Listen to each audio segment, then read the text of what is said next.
Hello everyone. चलो आज के धाकड़ सवाल सॉल्व करते हैं, है ना। वीडियो को पॉज करें और खुद से ट्राई करें। तो चलो मैं स्टार्ट कर रहा हूँ। A train has been stopped for 3.75 minutes. Next station is 37.5 kilometres away. Okay. To reach the station on the scheduled time, the speed of train is increased by 2.5 kilometre per our. Find the initial speed of the train. अब देखो, ये ऐसे सवाल है कि आप लोग सीधा फॉर्मूला से सॉल्व कर सकते हैं। तो फॉर्मूला क्या है? फॉर्मूला ये है, distance equal to speed into speed minus जितना भी स्पीड उसने दिया है एक्स, है ना। और ये क्या, ये एक्स हो जाएगा और यहाँ पर डेल्टा टी। यहाँ पर डेल्टा मतलब चेंज इन टाइम। तो यहाँ पर टाइम कितना चेंज होगा? 3.75 मिनट्स रेस्ट किया तो 3.75 मिनट्स लेट आएगा ना, यही चेंज इन टाइम है। अगर आपको स्पीड पहचानना है तो आप ए से यूज करेंगे, अगर आपको टाइम पहचानना है तो वो भी सेम, टी और T minus x by x into delta S, यहाँ पर चेंज इन स्पीड। ओके। तो यहाँ पर उसने हमें इनिशियल स्पीड का वैल्यू पूछा है तो हम लोग ये फॉर्मूला यूज करेंगे। ओके, तो चलो, तो डिस्टेंस कितना है? इतना, 37.5।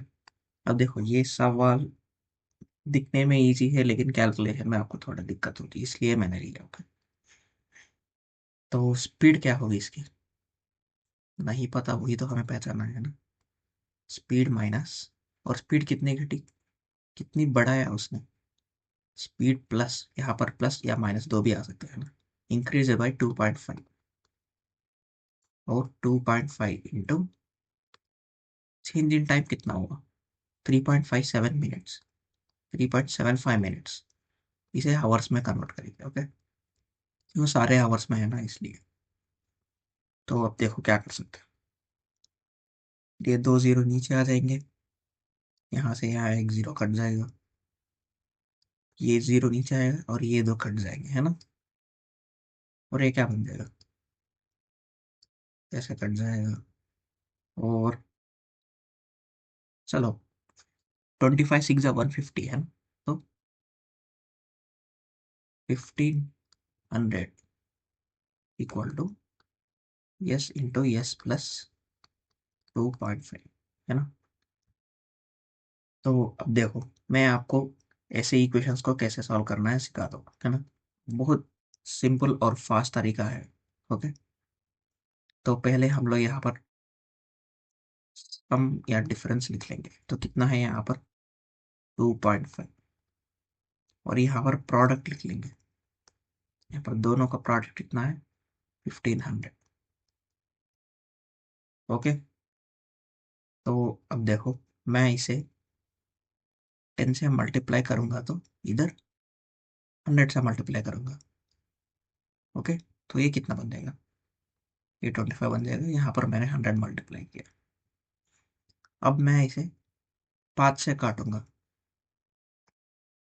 तो मैं यहाँ पर 25 से काटूंगा, है ना। यहाँ पर क्योंकि देखो दो टर्म्स है ना, इसलिए हम लोग यहाँ पर दो बार काटना पड़ेगा। तो यहाँ पर 30 आएगा, यहाँ पर भी फिक्स 6 आएगा, 5 6 30। बस 25 से काट, 25 का टेबल नहीं आता तो 5 को दो बार काट दो, बस हो गया। और मैं फिर से 5 से काटूंगा, तो यहाँ पर 5 से दो बार फिर से काटूंगा तो 25, है ना। 5 1 5 2 1200। फिर से 5 से काटो तो कितना आ जाएगा, मैं यहाँ पर लिख रहा हूँ। 5 2 10, 5 4 20, 240। और डिफरेंस कितना है? 1।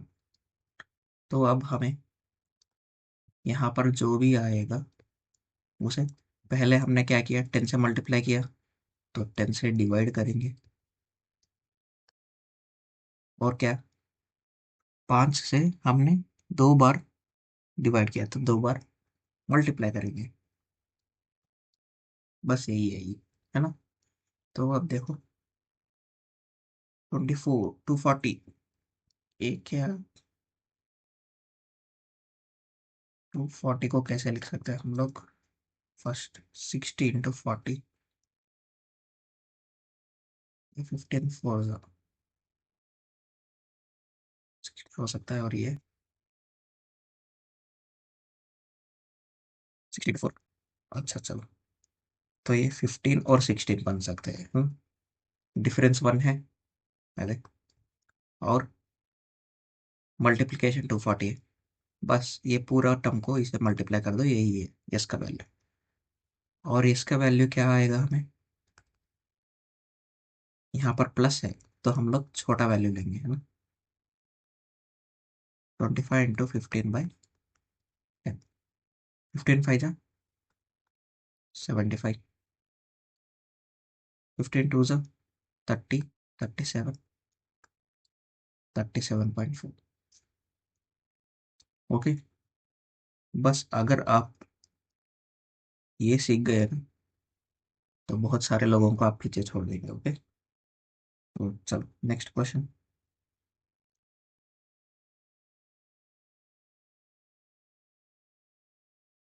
ये लो, a booster pump can be used for filling as well as for emptying a tank. The capacity of the tank is 1800 meter cube. Okay, the emptying capacity of the tank is 10 meter cube per minute, higher than its filling capacity. Okay, तो अगर filling capacity x होगी तो x metre cube per minute, तो emptying capacity कितना होगा, x plus 10, वही है ना, higher than the filling. And exam में भी आपको ऐसा ही करना है, देखो बीच में कुछ भी मिल गया तो लिख लो, क्योंकि फिर बार बार क्वेश्चन पढ़ने से हमें टाइम कम हो सकता है। And the pipe needs 6 minutes lesser to empty the tank than it needs to fill it. Okay, अब देखो टोटल कैपेसिटी कितना है, 1800। तो इसे हमको फिल करने के लिए कितना टाइम लगेगा, ये देखो यूनिट से भी आप सीख सकते हो ना। तो ये मीटर क्यूब है, तो नीचे filling, and the pump needs 6 minutes lesser to empty the tank, तो ये ज्यादा होगा, है ना, minus 1800 by X plus 1 equal to 6 minutes का है उसमें। What is the filling capacity of the pump in metre cube, तो बस एक्स का मान बचाना है हमें, बस इतना ही। तो देखो 633, तो क्या बन जाएगा, ये डिनोमिनेटर में 1/300 आ जाएगा, और एक्स इंटू एक्स प्लस 1 ऊपर क्या आ जाएगा, x plus 1 minus x, 1/a आ गया, और 1/300 आ गया। बस डायरेक्ट 300 नीचे लिख लो, ये ऊपर मिटा दो। अब भी सेम वैसे ही कर सकते हो, सम या डिफरेंस एक है और प्रोडक्ट 300 है ना। तो देखो 300 को कैसे तोड़ सकते हो, 5 6 30, और बस ऐसे साइड में है फैक्टर्स लिख लिया अगर, है ना। 10 6, 25 2 12 आ जाएगा।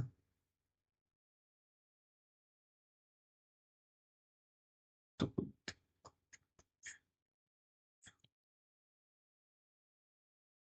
सॉरी सॉरी, यहाँ पर एक गलती हो गया, देखो 0 0, और डिफरेंस क्या होगा, यहाँ पर 10 होगा, है ना। यहाँ भी है, देखा, एक 0 से चलो होती रहती है। तो ये 10 इधर आ जाएगा तो 3000 हो जाएगा। तो अब हम लोग इसे सॉल्व करते हैं। अगर मैं इसे 10 एक बार काटूंगा तो यहाँ पर 2 0 गएंगे। अब चलो, अब देखो, अब सॉल्व करते हैं कैसे। 6 5 तक क्या आसान हो गया, है ना। 60 50, तो आंसर क्या हो जाएगा, तो यहाँ पर 50 × 50 + 1 60। तो आंसर एक्स का वैल्यू पूछा है तो 50। तो चलो नेक्स्ट क्वेश्चन, बस संभाल कर, है ना, संभाल कर ये वैल्यूज लिखना पड़ेगा। चलो नेक्स्ट क्वेश्चन, ये लो और एक धाकड़ सवाल है ना, आसान दिखता है लेकिन आसान नहीं। Two candles of same height are lightened up at the same time. The first candle is consumed in 5 hours. Okay. पहला कैंडल 5 घंटों में खत्म हो जाता है। And second candle is consumed in 6 hours. Okay. Assuming that each candle burns at a constant rate. Okay. तो वो देखो, अब इसका एलसीएम क्या हो जाएगा, 30, 6 और 5 efficiency. Then after how much time the height of the first candle will be two-third height of the second candle. Okay, first candle और height of the second, ये उसने क्वेश्चन में क्या बोला कि height of the first candle will be two-third of the second candle और t, let us suppose वो time को t समझते हैं, है ना।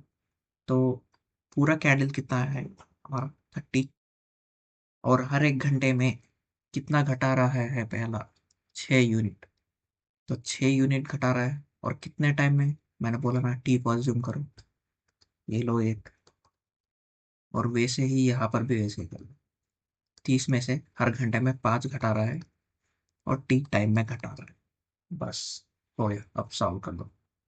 तो ये क्या बन जाएगा, 3 को इधर मल्टीप्लाई करो, 90 - 18t, ये क्या 60 - 10t, ये 60 इधर गया तो 30 बन जाएगा, और ये 18 आएगा तो 8 बन जाएगा टी।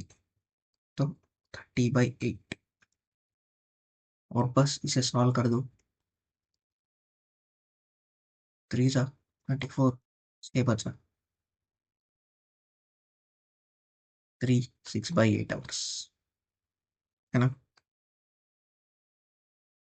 2 4 जा 2 3 जा 2 4 जा,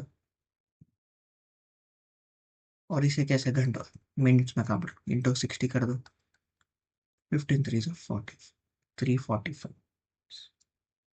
ओके, आपको बस ये इक्वेशन सोचने के लिए टाइम लग जाता, ऐसे सवाल पहले नहीं करेंगे। मैं ऐसे सवाल इसलिए लाता हूँ कि इस ऐसे सवालों से ही आपका रैंक, है ना, इम्प्रूव होता है ना? इसलिए ना। चलो next question.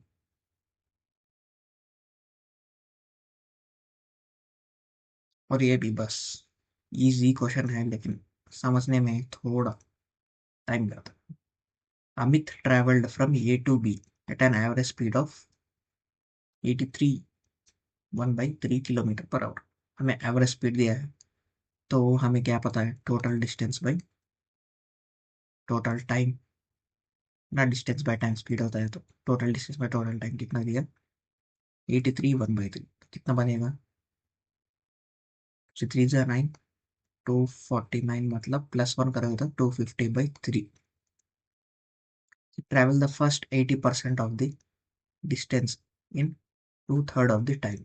Okay, and the rest of the constant speed of x km/h. The value of the x is, तो देखो उसने 80% ऑफ द डिस्टेंस 2/3 टाइम में कवर कर लिया, तो 20% बच गया, और टाइम कितना बचा, 1/3, है ना। तो ये क्या है, ये डिस्टेंस है ना, और ये क्या है, टाइम है, बस मिल गया हमें। तो टोटल डिस्टेंस डी मान लेते हैं, है ना, d/t समझ लो इसे। टोटल डिस्टेंस डी माने तो 20% of the D is 1/5 of the D. Distance by time बचा, तो 1/3, 1/3, ये ना डिस्टेंस बाई टाइम। मैं ऐसा सेपरेट से लिख रहा हूँ क्योंकि फिर कंफ्यूज हो जाएगा, इसलिए। तो वो देखो 1/5 × d/1/3 × d, distance by speed, तो क्या बन जाएगा, 3/5 इंटू ये क्या है, यही तो पहचाना है ना, एक्स, 3/5 इंटू d/t, और हमें d/t पता है, 250 भाई, 3 से 3 कट जाएगा, 15 मिल जाएगा।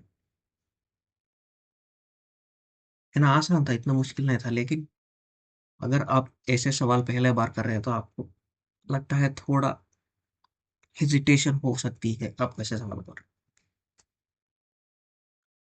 तो चलो फ्रेंड्स, इतना ही आज के लिए, है ना। आपका इस ऐसा सवालों करने से ना आपका दिमाग जरूर खुलेगा, और आपकी क्या बोलते हैं, सॉल्विंग कैपेबिलिटी भी बन बढ़ सकती है। और ऐसे वीडियोस में इसलिए लाता हूँ कि आप एक एक्स्ट्रा माइल और दौड़ सकते, आप अपनी प्रिपरेशन आप करो, लेकिन हर रोज मेरे साथ से भी जरूर ऐसे 5-6 सवाल करो, आपकी अंडरस्टैंडिंग डेवलप करो। ये सवाल सारे PYQ से है ना, तो आपको चिंता करने की बात ही नहीं है, अरे ये कैसे सवाल है। इसलिए आप हर रोज मेरे से जुड़ते रहो, ऐसे 5-6 सवाल बस सॉल्व करते रहो, और बस खुश रहो। ये बाय।